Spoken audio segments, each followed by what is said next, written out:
Hi, it's Thursday, the 3rd of October. Thank you for dropping into TNT. Quick whip around of the news, although a lot of it's still focusing on the aftermath of that horrendous bus incident on Tuesday, which killed 23 people, including 20 students. Let's go to Calsod English.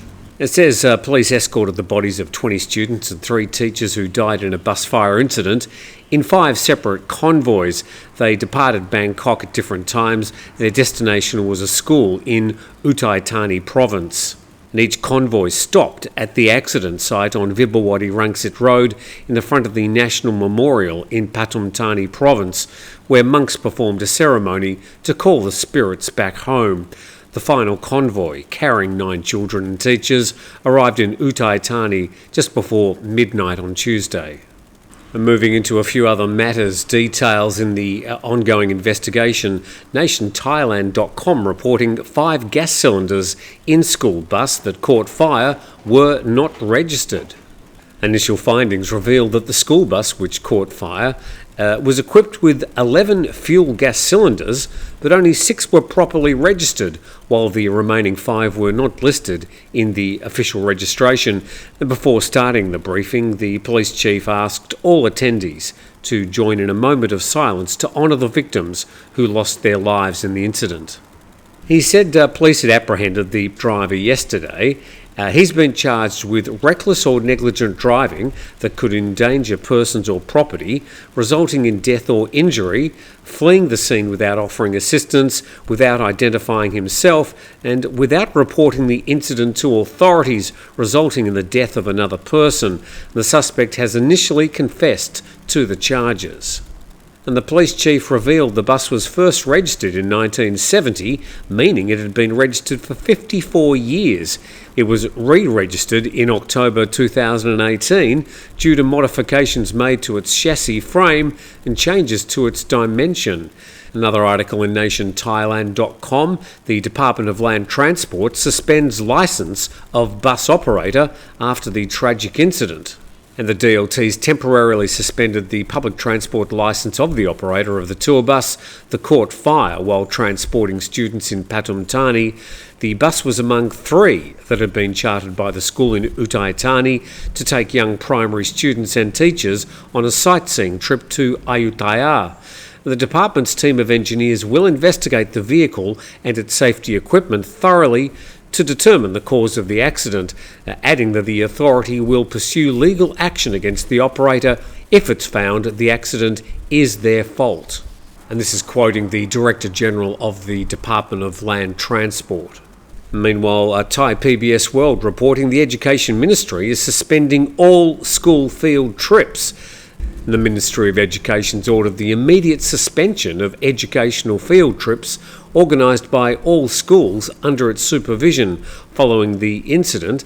He said it was involving a double-decked coach which caught fire. Well, it only had 1 level of seating for the students and the teachers. It did have a large baggage area underneath, but it's certainly not a double-decker. But the Education Minister did say that an education field trip is possible if it's deemed necessary. And in the case of children, they must be accompanied by their parents because there are insufficient teachers to take care of all the children. When you're either suspending field trips or not, what is deemed necessary for a student field trip?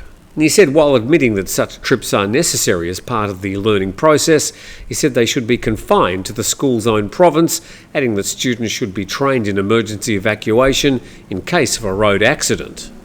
And regarding compensation for the 3 teachers killed in yesterday's tragedy, the Education Minister said the Office of Primary Education Commission will ensure that their families are properly compensated in addition to public donations. Well, amidst that suspension, which really wasn't a suspension, the Prime Minister had a bit of pushback. Thai PBS World reports field trips don't hurt students, poorly maintained transport does. This is quoting the Thai Prime Minister Paetongtarn Shinawatra, who expressed disagreement with suspending educational field trips for students, saying that the measure does not solve the basic problem. She said that such trips are not harmful to children and blamed poorly maintained public transport for the road accidents. Meanwhile, the Transport Minister has announced that all the 13,000 public buses which used compressed natural gas as fuel must be subject to thorough checks within 60 days.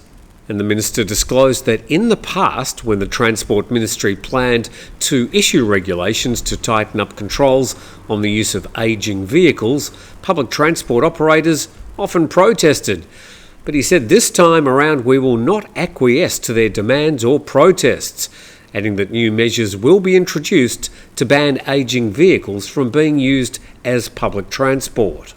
A lot of knee-jerk reactions and responses from the ministers, totally expected, but it's now up to these ministers and their ministries to follow through with their threats and promises of cracking down on some of these ageing public buses. Now, to the actual investigation on what happened, we go to cowsodenglish.com. Faulty equipment, not tyre exploded, sparked fatal Thai school bus fire.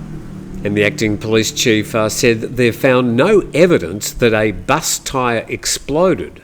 And then to an interview with the bus driver told investigators he was driving normally until the bus lost balance at its front right tyre, hit another car and scraped a concrete highway barrier, causing sparks that ignited the blaze.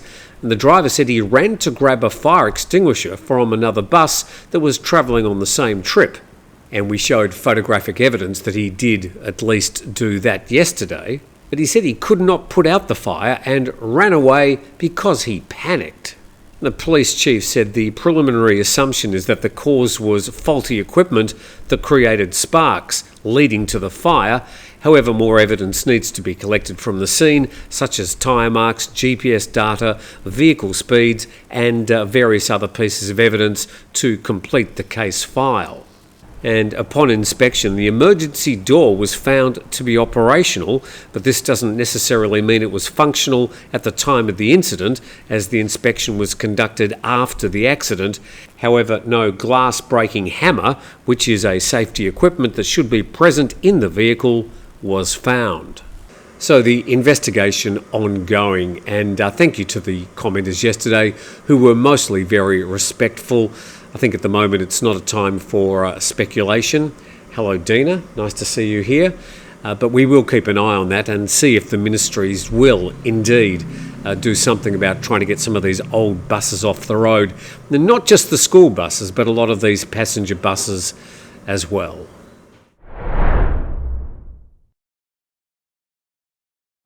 And we acknowledge 5-Star Marine at 5starmarinephuket.com and Beach House Thailand. There's links in the description if you want to see the trips out onto Phang Bay and also the new beach houses.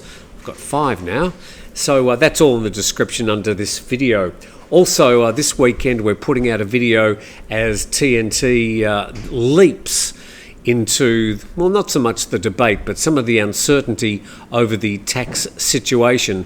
So that interview will be coming out on the weekend. It's some 40 minutes long, so quite a lot of information in there and some links for your interest if this concerns you. Okay, on to our next topic.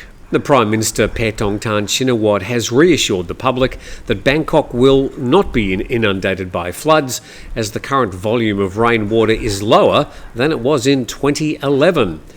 And she inspected the water situation yesterday at the Royal Irrigation Department, and she said that in 2011 the country was hit by 5 storms compared to this year, when only one, major storm has affected the country. Additionally, she said rainfall in 2011 was over 25% higher than usual, while this year it's just been 2% more rainfall than usual. Major dams can still hold more water this year, unlike in 2011 when they were already at capacity and had to release excess water. Meanwhile, an advisor to the Prime Minister and spokesman for the disaster relief operation says they expect torrential rain until October 9 to cause water levels in the Kok River in the northern province of Chiang Rai to overflow, and this could affect apparently 6 districts, and they're listed there. So poor old Chiang Rai, way up in the far north of Thailand, bearing the brunt of a lot of this year's rainfalls, and obviously a little bit more to come.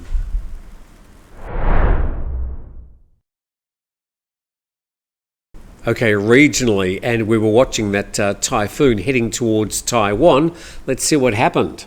And Krathon just ready to make landfall, approaching Taiwan from the southwest. And according to VentureSky.com, the weather system will be moving northeast across the lower part of Taiwan. And once it makes landfall, of course, it will weaken into just a lot of torrential rain and a tropical storm. And Taiwan shut down yesterday, grounding hundreds of flights, closing schools, offices and financial markets ahead of the arrival of a weakening Typhoon Krathon, with one person reported dead and torrential rain lashing the island south. And although the typhoon's weakened, the threats from a storm surge, strong winds and rain remain as it slowly makes its way through Taiwan's coast. The north-south high-speed rail line stayed open but scaled back services, and TSMC, the world's largest contract chip maker and a major Apple and Nvidia supplier, said on Tuesday that it did not expect the typhoon would have a significant impact on their operations. I think as soon as anybody mentions Taiwan, people go, oh, I wonder what's happening with those chip factories. But let's hope everybody is safe. It will be sometime this morning that slow-moving typhoon will make landfall in the southern part of Taiwan. Thanks for watching today. Hopefully you're a bit more up to date with some of the things happening around Thailand. Please subscribe to the channel. That really helps more than anything. Appreciate you dropping by, and we'll see you tomorrow.